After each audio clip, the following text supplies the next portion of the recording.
ಚೈತ್ರ ಅವರೇ, ಈಗ ತಮ್ಮ ಸೌತ್ ಇಂಡಸ್ಟ್ರಿ ಎಲ್ಲ ಒಂದು ರೌಂಡ್ ಹಾಕೊಂಡು ಬಂದ್ರಿ, ಹೇಗಿದೆ? ಚೆನ್ನಾಗಿದೆ. ಅಂದ್ರೆ ಅಲ್ಲಿ ಇಲ್ಲಿನವರು ಅನ್ನೋದು ಅಕ್ನಾಲೇಜ್ಮೆಂಟು, ರೆಸ್ಪೆಕ್ಟು ಚೆನ್ನಾಗಿದೆ. ಸೊ ಅದು ಖುಷಿ ಆಗುತ್ತೆ. ಅಂಡ್ ನಮ್ಮ ಸಿನಿಮಾಗಳನ್ನ ಅವ್ರು ನೋಡಿದ್ದಾರೆ, ಅದು ಒಂದು ಖುಷಿ ಆಗುತ್ತೆ. ಸೊ ನಮ್ಮ ಸಿನಿಮಾಗಳನ್ನ ನೋಡಿ ಕೆಲಸ ತಗೊಳ್ಳೋದು ಒಂದು ಯಾವಾಗ್ಲೂ ಮೆರಿಟ್ ಬೇಸಿಸ್ ಅಲ್ಲಿ ಹೋಗ್ತಾ ಇದೀನಿ ಅನ್ನೋ ಒಂದು ಹೆಮ್ಮೆ ಒಂದು ಚಿಕ್ಕದಾಗಿ. ಅಂಡ್ ಸಪ್ತಸಾಗರದ ಆಚೆಯಲ್ಲೋ ಇಲ್ಲ ಟೋಬಿ ಆಗಿರ್ಬೋದು, ಅದಕ್ಕೆಲ್ಲ ಅವ್ರು ಕೊಡೋ ರಿಸೆಪ್ಷನ್ ಇದೆಯಲ್ಲ, ತುಂಬಾ ನಾನು ಅಷ್ಟು ಎಕ್ಸ್ಪೆಕ್ಟೇ ಮಾಡಿರ್ಲಿಲ್ಲ. ಸೊ ಅಲ್ಲಿ ಆ ಒಂದು ಪ್ರೀತಿ ಕೊಡೋದು ತುಂಬಾ ಖುಷಿ ಆಗತ್ತೆ ನೋಡಕ್ಕೆ.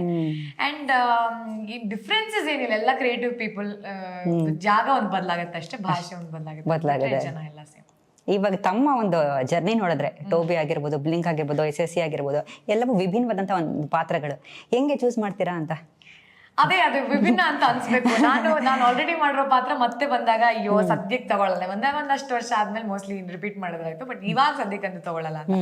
ಬಟ್ ಇನ್ನೊಂದೇನಂದ್ರೆ, ಪ್ರತಿಯೊಂದು ಕ್ಯಾರೆಕ್ಟರ್ಸು ಇಲ್ಲ, ಇವಾಗ ನಿಮ್ಮ ರೋಲ್ನ ನಾನು ಪ್ಲೇ ಮಾಡಬೇಕು ಅಂದರೆ ಆಬ್ವಿಯಸ್ಲಿ ಒಂದು ಪರ್ಸನ್ ಆಗಿ ನೀವು ಡಿಫರ್ ಆಗೋಗ್ತೀರಾ. ಸೊ ಇನ್ನೊಬ್ರು ನಿಮ್ಮ ಜೊತೆ ಇದ್ರೆ ಅವ್ರ ರೋಲ್ನ ನಾನು ಪ್ಲೇ ಮಾಡಿದ್ರೆ 2 ಪಾತ್ರ ಸಿಕ್ತು ಅಲ್ಲಿ ನನಗೆ. ಸೊ ಹಂಗೆ ನೋಡೋದು. ಸೊ ನಾನು ಎಷ್ಟೇ ಪಾತ್ರಗಳನ್ನ ಮಾಡಿದ್ರು, ಎಷ್ಟೇ ರಿಯಲಿಸ್ಟಿಕ್ ಪೀಪಲ್ನ ಸೆಲೆಕ್ಟ್ ಮಾಡಿದ್ರು, ಅವ್ರೆಲ್ಲ ಪಾತ್ರಗಳು ವಿಭಿನ್ನನೇ. ಅವರೆಲ್ಲರೂ ಸೀರೆ ಉಟ್ರು, ಅವರೆಲ್ಲರ ಸೀರೆ ಪ್ರಾಬಬ್ಲಿ ಉಡೋ ರೀತಿ ಇಲ್ಲ, ಅವ್ರ ಸೀರೆ ಉಡುವಾಗ ಅವರ ಮನಸ್ಥಿತಿ ಇಲ್ಲ, ಅವ್ರು ನಡ್ಕೊಳ್ಳೋ ರೀತಿ ಎಲ್ಲವೂ ವಿಭಿನ್ನ. So each person differs. So 5 ಜನ ಸೀರೆ ಉಡ್ತಾರೆ ಅಂದ್ರೆ 5 ಅವ್ರು ಯಾರು ಸಿಮಿಲರ್ ಇರಲ್ಲ. ಸೊ 5 ಸರ್ತಿ ನಾನು ಸೀರೆ ಉಟ್ರು 5 ಜನದ ರೋಲ್ ನಾನು ಮಾಡ್ಬೋದು, 5 ಸಿನಿಮಾ ಸಿಗುತ್ತೆ, ದುಡ್ಡು ಸಿಗುತ್ತೆ, ಕ್ಯಾರೆಕ್ಟರ್ ಸಿಗುತ್ತೆ ಅಂತ. ಸೊ ಹಂಗೆ ಯೋಚನೆ ಮಾಡೋದು ನಾನು. ಅದ್ರಲ್ಲಿ ಏನ್ ವಿಭಿನ್ನವಾಗಿ ಮಾಡಕ್ಕೆ ಟ್ರೈ ಮಾಡಕ್ಕಾಗತ್ತೋ ಅಷ್ಟು. ಇವಾಗ ಭಾಷೆಯಿಂದ ಹಿಡಿದು ಮ್ಯಾನರಿಸಮ್ಸ್ ಇರ್ಬೋದು, ಇಲ್ಲ ಆ ಪಾತ್ರನೇ ಆಲ್ರೆಡಿ ಅಷ್ಟು ಚೆನ್ನಾಗಿ ಬರ್ದಿರ್ತಾರೆ. ಇವಾಗ ದೀಕ್ಷಾ ಕ್ಯಾರೆಕ್ಟರ್ ಆಲ್ಸೋ, ಮಂಗಳೂರಿನವ್ರು ಯಾರಾದ್ರೂ ನೋಡಿದಾಗ ಇವಳು ನಮ್ಮ ಮಂಗಳೂರು ಹುಡುಗಿ ಅಂತ ಅನ್ಸ್ತಾಳೆ, ಮಾತಾಡೋದ್ರಿಂದ ಹಿಡಿದು ಈ ತರದ ಹುಡುಗಿ ನಾನು ನೋಡಿದೀನಿ ಅಂತ ಅವ್ರಿಗೆ ಅನ್ಸಿದ್ರೆ ಅಲ್ಲಿ ನನ್ನ ಎಫರ್ಟ್ ಅಲ್ಲಿ ಗೆದ್ದಿದೆ ಅಂತ ಒಂದು. ಸೊ ಹಂಗ ಅನ್ಸ್ಬೋದು ಅನ್ನೋ ಒಂದು ನಂಬಿಕೆ. ಸೊ ಡೈರೆಕ್ಟರಿಗೆ ಕನ್ವಿನ್ಸ್ ಆಗಿದೆ ಅಂತ ಅನ್ಕೊಳ್ತೀನಿ. ಸೊ ಅವ್ರು ಕಟ್ ಹೇಳ್ತಾ ಇದಾರೆ ಅಂದ್ರೆ ಓಕೆ ಕನ್ವಿನ್ಸ್ ಆಗ್ತಾ ಇದೆ ಅಂತ. ಸೊ ಈಗ ಜನಕ್ಕೆ ಹೆಂಗ್ ಕನೆಕ್ಟ್ ಆಗತ್ತೆ ನೋಡ್ಬೇಕು. ಕನೆಕ್ಟ್ ಆದ್ರೆ ಅಲ್ಲಿ ನೀವು ಗೆದ್ರಿ ಅಂತ.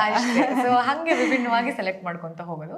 ಕತೆ ಮತ್ತೆ ಪಾತ್ರಗಳು ಅದಾಗದೆ. ಐ ಥಿಂಕ್ ಕತೆ ಹೇಳ್ಬೇಕಾದ್ರೇನೆ ನಾನು ಅದ್ರಲ್ಲಿ ಇಮ್ಯಾಜಿನ್ ಮಾಡ್ಕೊಳ್ಬಹುದು, ಇಲ್ಲ ಇದಕ್ಕೆ ನಾನು ಎಫರ್ಟ್ ಹಾಕ್ಬೋದು ಅನ್ನೋ ಕಾನ್ಫಿಡೆನ್ಸ್ ಬಂದ್ರೇನೆ ನಾನು ಆ ಪಾತ್ರ ತಗೊಳ್ಳೋದು. ಬಂದಿಲ್ಲ ಅಂತ ಹೇಳ್ಬಿಡ್ತೀನಿ, ಇದು ಕಷ್ಟ ಆಗತ್ತೆ ನನಗೆ, ಇಲ್ಲ ಇದಕ್ಕೆ ಟೈಮ್ ಬೇಕು, ಆ ಥರದ್ದೆಲ್ಲ ಹೇಳಿ ತಗೊಂಡಿಲ್ಲದೆ ಇರೋದು ಇದೆ. ಸೊ ತಗೊಂಡ್ ಮಾಡಿದೀನಿ ಅಂದ್ರೆ ಅದು ಆ ಒಂದು ಎಕ್ಸೈಟ್ಮೆಂಟ್ ಹುಟ್ಟಿಸಿದೆ ಅನ್ನೋದು